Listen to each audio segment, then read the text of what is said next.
I told you that this was a fortunate opportunity for you all because you're getting the one-stop shop with regard to the implementation and the certification. So who helps you do that? Well, to start, and actually I'll tell you, it's these two entities, which you have today speaking to you. You have Tego, we are an RPO. You have databrackets, they are C3PAO. And these are the differences.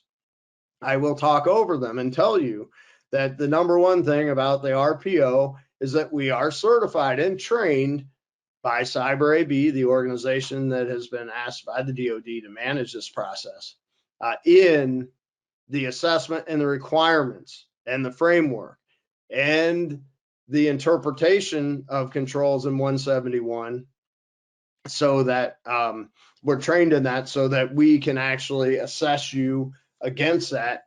And importantly, on the RPO side, we can also offer guidance and consulting and advisory work and help you create your POAMs, for instance.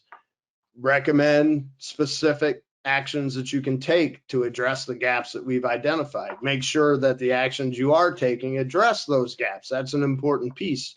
And interact with you to essentially get everything into the box, wrap the box, and get it ready for your engagement with the C3PAO, who will be going through a very rigorous process.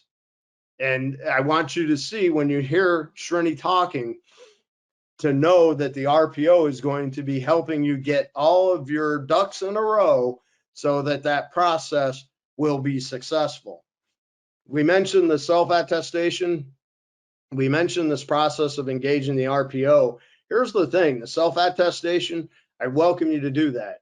I could tell you that I'm skeptical of organizations that are going to do that for one reason. In our experience in dealing with other DFARS requirements, such as 2019, we have seen organizations not report their status against 171 correctly. Either there's interpretations of the controls, or like misinterpretations, or there's just a negligence in the way that they're scoring themselves. You can't afford to do that in this process.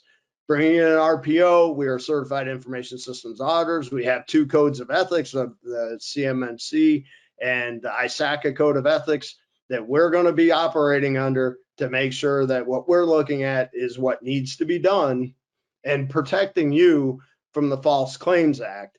If you're submitting information and attesting to something that's not true in your environment, you're at risk for personal fines and fees, and maybe even jail time. I like to lecture about that, the False Claims Act. Remember, that came from Abraham Lincoln. It came during the Civil War, and it was specifically because he was angry that he was getting ripped off by, guess who? Defense industrial base contractors during the Civil War. So this has a legacy. It will have teeth with that False Claims Act. The best way to ensure that you don't run afoul of that is to engage the RPO.